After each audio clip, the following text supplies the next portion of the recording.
Good evening and welcome to Wrestling Rewind. I am your host, Angel Amoroso, and I am joined by my co-host, the Iron Man, Tommy Cairo. Tommy? Hey, what's happening? And this evening on Wrestling Rewind, we have a special interview with Mr. Gary Michael Cappetta. Gary, would you like to say hi to everyone? Hey, everybody. Thank you for inviting me. I appreciate it. Gary is joining us by voice this evening while we share screen. And we're going to get underway with the interview. I have a multifaceted question, of course. When what got you interested in wrestling, and what year did you start? Who did you train by? What promotions have you worked for? Some of your highlights in your career. Pretty much we're just going to sit back and we'd like to hear the story of Gary Michael Cappetta. So please get us started as soon as you're ready. Well, I noticed wrestling on TV when I was in sixth grade, and I thought it was I thought it was the kind of thing I shouldn't be watching as a kid because these scantily clad guys in the dark at that time in wrestling. It was a darkened arena, people hooting and hollering all around. It just seemed like something I shouldn't be allowed to watch. So, of course, you put that in front of a kid, and that's going to intrigue them. I just continued to watch, and through high school, and I would go to wrestling shows every once in a while. My parents were not very supportive, but they would drop me off with my cousin to see a show in northern New Jersey. So a lot of the armories, Elizabeth Armory, Patterson Armory, Newark Armory. And then in the summer, it would be the convention halls at the shore. So we're talking Asbury Park, Atlantic City, Wildwood. It got to a point when I was in college, my senior year of college, where it became a little bit more difficult to afford the gas and the entrance fee, which is laughable now when you see, that it was like $3.50 to get in. But we're also talking about 40 cents a gallon gasoline. So it's all relative. I was trained to be a teacher, and my first teaching job, I made $8,800 for the year. So it's all very relevant. And I had turned down a teaching job which paid $6,600. Which subject were you Spanish. I was a Spanish teacher, in high school. Great. So in order to get into the matches for free, I went up to New York City, and Ring Wrestling Magazine had an office there. I went in, I talked the guy into giving me a press pass. I wrote a couple of articles. This would have been the spring of '74. I graduated from college that year in '74. And one night I was at the matches in Wildwood. They didn't have an announcer. I volunteered, and I was, dressed in jeans and t-shirt. So they didn't want me to go in the ring. I just sat at the timekeeper's table. And at the end of the night, Willie Gilsenberg, who was the president of the Worldwide Wrestling Federation at the time, came up to me and said, "Hey, kid, that wasn't bad. You have any experience?" And I lied to him, and I said, "Sure." And he said, "Okay, we'll come back. Next weekend is the big 4th of July show in Wildwood, and wear a suit, and we'll put you in the ring." And that's how I started. And I worked for 11 years with for the McMahons, Worldwide Wrestling Federation, then World Wrestling Federation, from '74 to '85. And then Vern Gagne had asked me to announce his ESPN show. So it was a national show. Remembering all of my WWF years, that was regional. So that was only seen every week from Maine down to DC, New York, out to Pittsburgh. So now I was being offered a national ESPN show, and I went with it. which introduced me to not only the AWA, but also the AWA started working with the NWA. So that introduced me to the Crockett's. Um, so I went on with the Crockett's, as it turns out, did their weekly, not their weekly, their monthly show in Baltimore. Now we're talking mid to late 80s after doing some independent work to bridge. And I'm teaching all of this time. Oh, Um, I taught all the way through till I went with WCW in '89, and I would be called to do pay per views and Clash of the Champions, but like a lot of those were on weekends, and I just flew out to do them. I came back and I was back in the classroom. Um, now all so this traveling. What school did you teach at, in what state? it was most of well, there were several schools, but for the latter part, mm, most for the last part, it was Christian Brothers Academy in Lincroft, New Jersey, Okay. Monmouth County. Mm. So yeah, so then Vern Gagne had asked me to go out to Minneapolis and do his Wrestle Rock pay per view, and then he asked me to do his Clash of Champions, not Clash of Champions. Um, oh, what was the name? Super Clash Mhm. 3, I think it was, in Chicago, and the NWA was being purchased by Turner Broadcasting, and Jim Hurd was the first boss there, and I had been doing um, their big shows. So when he saw me on an AWA show, he sent a message to me to tell me, um, no, like you can't do that. You're our announcer. And Oh, I said, bullshit. I said, you got to be kidding me. I said, if you expect me to be exclusively to you, then you have to put me under contract. right. Because if I have a free night, I'm not going to turn down a big payday for you who's not, I'm not going to be loyal to you if you're not going to be loyal to me. It's really what it boiled down to, All right. which is what brought me to my first WCW contract. So I started in '89 in WCW and worked there for 6 years. And then the next promotion that I worked with any regularity would have been Ring of Honor. And that was in early to mid 2000s. I had seen one of their shows. It blew me away. Just a great product.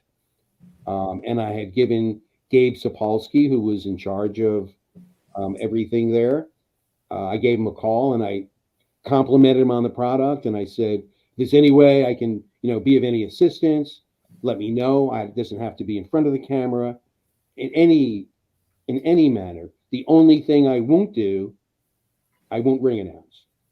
I want to do something different. Oh, And he called me back a few weeks later and said, I've got an idea. What about if you become our backstage interviewer? And it was for their DVD product. They weren't on broadcast television at the time. And yeah, so I worked with them for a while. I wrote my book in the meantime. I wrote a screenplay in the meantime. In 2002, I did a live stage show, which I brought back to life within the last 6 years. no. And I went on the road with it. Now, what is that about, Gary? I'm Um, interested. it's actually taking my book and bringing it to life. It's as a teacher, I know that not everybody learns in the same way. Not everybody reads books. Mhm. So I had giant screen video behind me as I'm telling stories from the book. So you're seeing what I'm the people I'm talking about, and in some cases the actual um, incident, like the night Mick Foley lost his ear in Munich, Germany. There's video out there of that happening. So as I'm telling the story, you're watching it. Um, and then there's a question and answer at the end. So I brought that to well, about 20 cities a few years Nice. ago until COVID hit. Oh, And then I had to stop. mhm. Meantime, I heard from I did that one guest stint with AEW a couple years ago, which was fun, and that was important because that brought me into a new decade. Now, where you were a ring announcer there? I was the it was right before the John Moxley Chris Jericho championship match, and Mhm. uh, I did the weigh-ins in Oh, the middle of the ring in front of the fans. now that leads me to a question. You say, you didn't want to do the ring announcing when you were called. So, what other positions in wrestling have you held other than a ring announcer? Well, I was the Spanish commentating voice Hmm. for WCW in Los Angeles. I also produced some of their interview segments backstage, Hmm. and I'm really proud of this. Just within the last month, I made my um, managing debut. Oh, really? Against with who? We got to know the wrestler you're managing. Oh, it was the Atkins brothers. Oh. Um, I had been to a guest ring announce stint in Scranton, Pennsylvania, Mhm. and their champions and their manager, they kind of belittled me. You Mhm. know, they were mocking me, and I told them I was going to come back, and like I'm an old man. There's nothing I can do to defend myself here, but I will return with a team that will kick your butts. Oh, that's awesome. And I did. And in fact, I drove through the blizzard to get there because it was on that Saturday. Wow. Um, and we won the titles. Who did you have with you? I had the Atkins brothers. Oh, you said Tommy, that. they're legit NCAA wrestlers, Wow. and they're identical twins.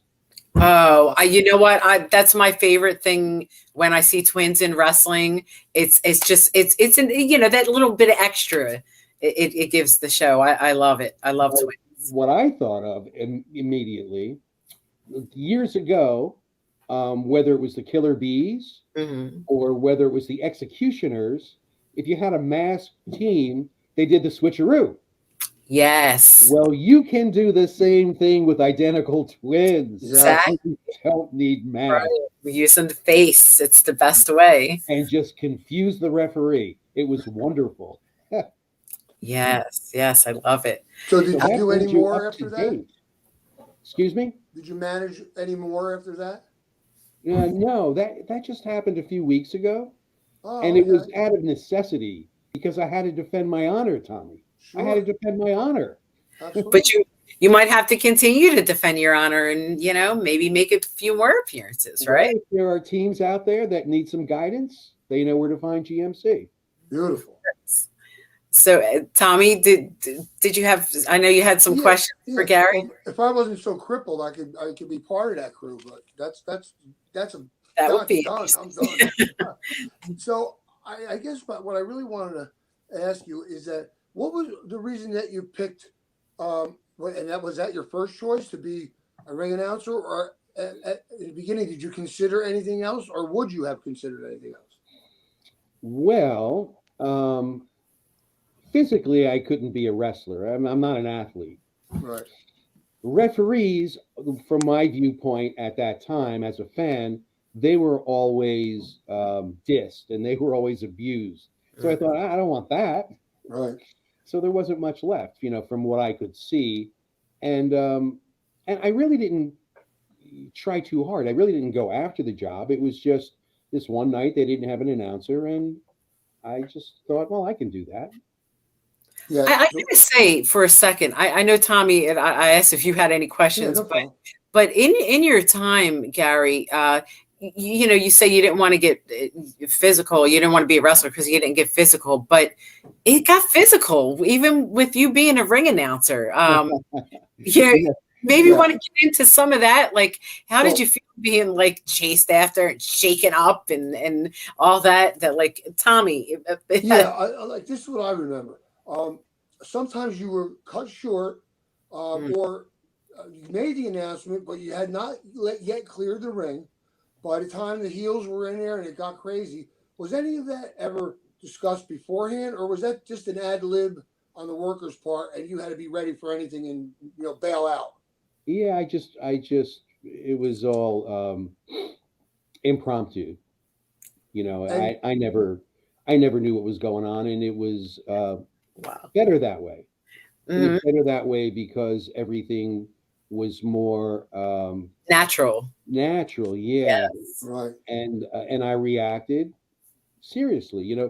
Back in those days when I started, um, I didn't stroll into a locker room. I wasn't allowed into the locker room for 2 years. wow, Oh, That was a protected area, so hmm. I was an outsider. Um, but then there were wrestlers like George Steele and Jimmy Snuka and the Samoans that used me as a prop Mhm. because I was like you're every man. So when they dissed me, they were dissing everyone that was sitting at ringside, Yes. and I think that that was the strength of it. And they also, with time, they saw how dedicated I was to what I was doing. I put my heart and soul into it because I was a fan. Mm. So I announced that that extra oomph that I would give it as a ring announcer. That was my fan side coming out, and those guys appreciated that. sure. I always treated everyone respectfully and the business respectfully, and they appreciated that. They drew attention to me, but it was to get themselves over. Of course. Yeah. And they did it so well. You all looked great in there, and we were all believing what we were saying, and you And know, look how your many reactions years were the best. look how many years later you remember that, Yeah. Yeah, and and probably pretty clearly, and absolutely. because it was just not done back then. Right. They had to have a certain reverence for you. Also, I would think that they messed around with it. They probably said, "Let's go in here and shake Gary up a little. We'll hit the rings soon." They did it out of respect and admiration of the fact that you love the business, you had a passion for the business. I'm quite sure they wouldn't bring any attention to someone they didn't care about or think was there in the right for the right reasons. Right. I think so, and also one of my strengths through the years was the identification that I had with the fans. I had a really good rapport with the fans, so that no matter, and this was a strength that I had in the eyes of the promoters, so that no matter what I told the fans, they believed me, Mhm. even at times when we had to shade the truth. For instance, why a main eventer wasn't there, and to get the people to believe that what they were going to see instead was going to be greater than what they paid to see. Um, and because we had to offer refunds, usually with the NWA in Baltimore, and it didn't happen often. But when we had to replace a main eventer, the folks had until the end of the first match to go get a refund. So it was up to me to try to convince them that you're going to see something greater than you expected. Um, so we had, consequently less refunds. The promoters were happy, and they kept on inviting me back. I got to say that I attended a lot of those shows back in the day for Philly, Baltimore, and beyond.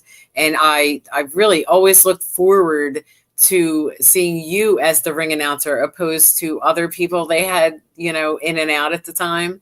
So it was I thought it was the way you did things where it's a lot, it just got to the fans in a different way than other ring announcers put things. So like a lot made people feel comfortable with situations, and then excited when they needed Yes, to feel excited. And that's what's like, ring announcing is probably one of the more important part of the shows, because you're the guy who's got to get the fans hyped up for the guys coming in the ring. So it's tell those stories in between. So always look forward to seeing you rather than someone else in there. Well, you had to know your role. Hmm. And my role was not to bring attention to myself. Hmm. My role was to be a supporter of the headliners. Right. And not just the headliners, but every guy that wrestled on the card. Yeah. Mhm. I tried to, give the same energy to the first match as I did to, the fourth match or the fifth match. Um, and yeah, I hope I achieved that. Well, yeah, Absolutely. I think at a time where most of the announcers were older guys, also. So you were one of the first young guys that I can remember taking a major role as far as announcing. So that was probably a refresher too. You know. Yeah, and the reason for that is that in most cities where wrestling was controlled by the state athletic commission, the personnel were buddies with the commissioners, so they would be older Yep. guys that had been around. And I actually, for instance, all of the years that I announced in the Spectrum and all of the years I announced for the TV shows in Philly and in Hamburg, by law, I wasn't really allowed to announce in Pennsylvania. You had to Really? be a resident of Pennsylvania to announce in Pennsylvania. Huh.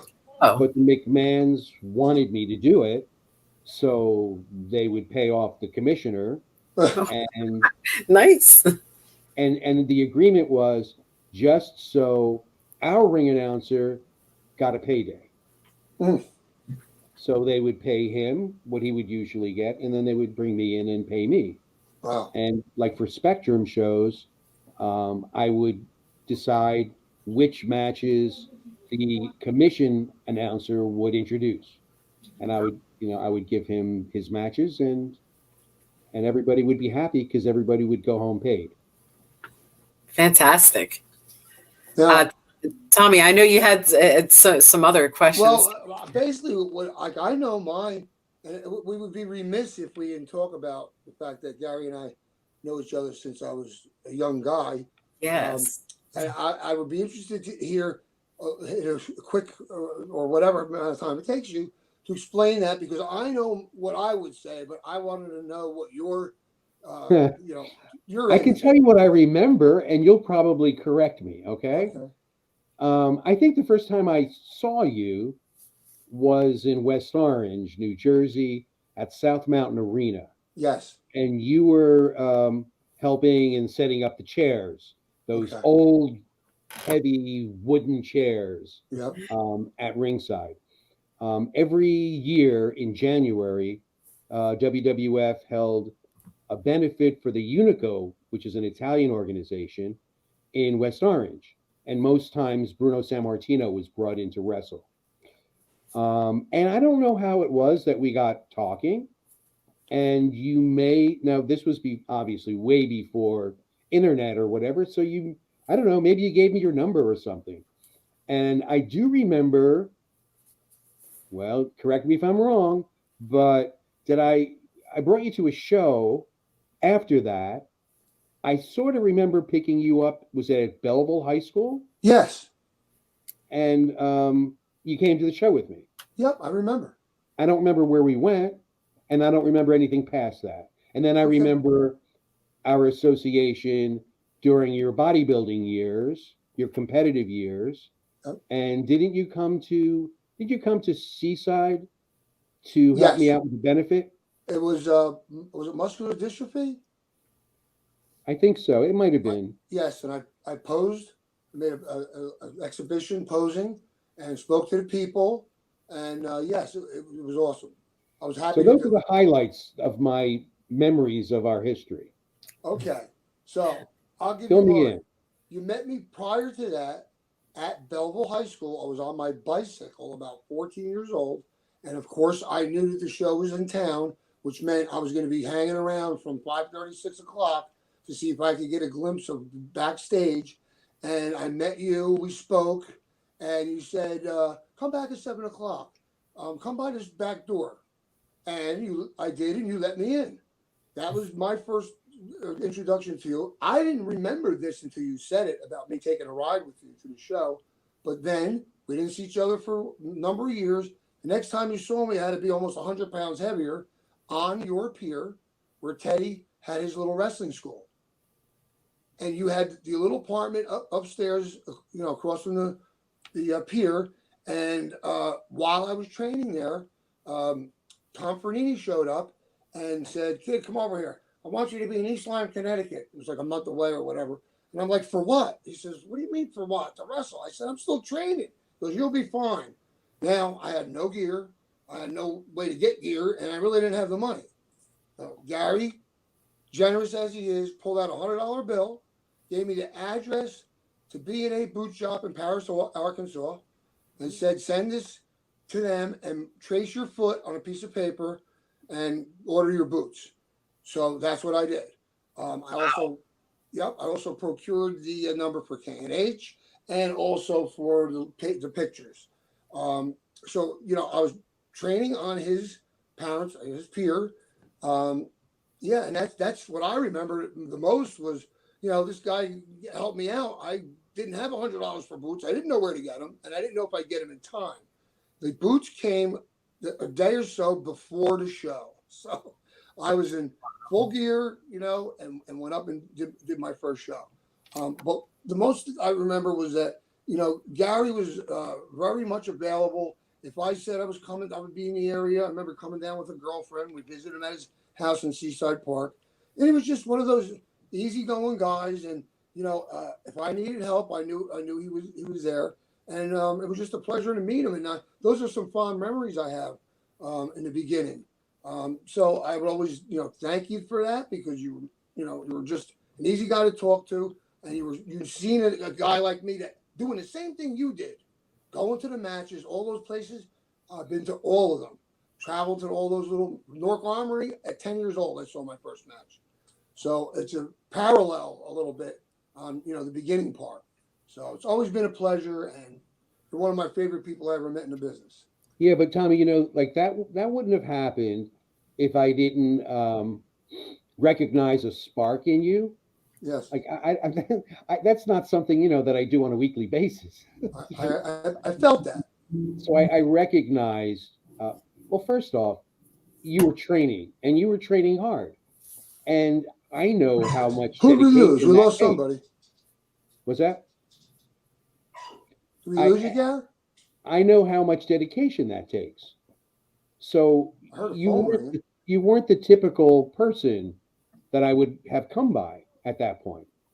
You know what I'm Huh. saying? So Tommy had mentioned that you and your family had owned a I can't pier. hear you. I think Tommy lost us for a minute. He mentioned that you and your family had owned a pier. Where was that? That was at an amusement pier. Yeah, it was. I can't hear you. Okay, hold on, Tommy. I'll try to get his sound back on. Go ahead, Gary. It was Seaside Park and Seaside Heights. My dad owned an arcade. He owned two arcades, and attached to the arcade was a pier of rides, and they also had entertainment out there. And so what Tommy's referring to was they would bring wrestling in on the pier. So they would set up a ring on the pier, and earlier in the day there would be guys that worked out, and and above one of the Can you hear me? arcades, I had an can't. apartment, Okay. and that's what Tommy's referring to.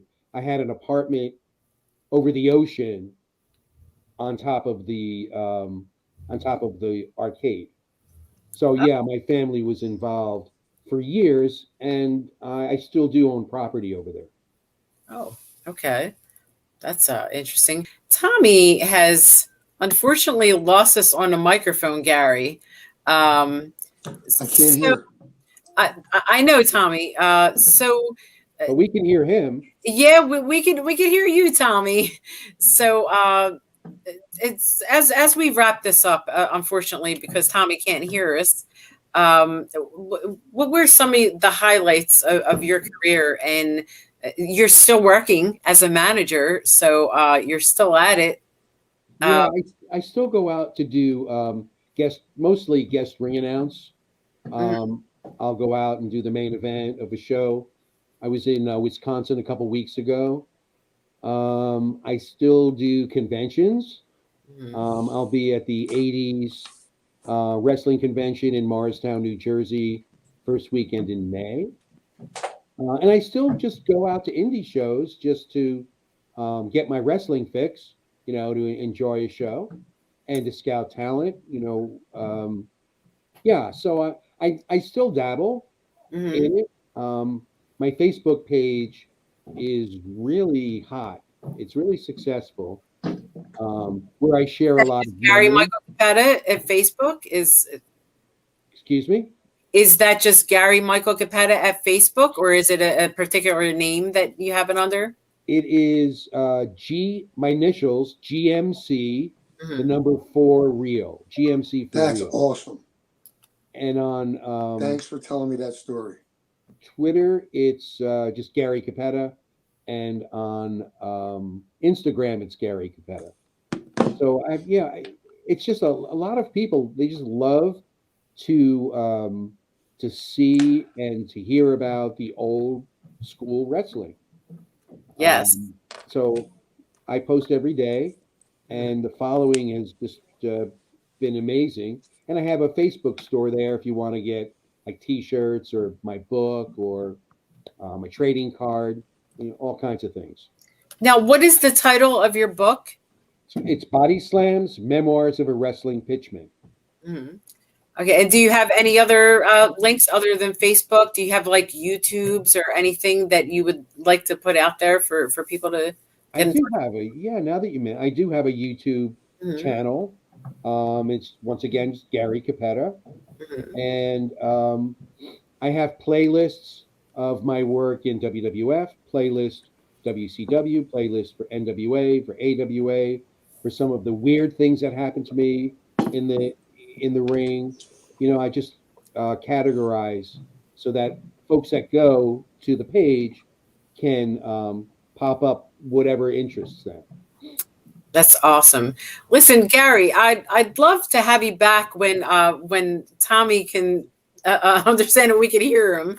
So we're going to try to have you back soon for part two, maybe if you have something to continue with. But for now, I have learned a lot from this, and I hope we could pick up where we left off at another time. Thank you very much. I enjoyed talking with you. And we've enjoyed it too. Sorry for Tommy not being able to hear this, but thank you so much for joining us, Gary. And thanks for joining us on Wrestling Rewind. And please join us every Sunday on YouTube on Monte and the Pharaohs Network. And until next week, for my co-host Tommy Cairo and myself, Angel Amoroso, have a nice night and a nice life. Good night.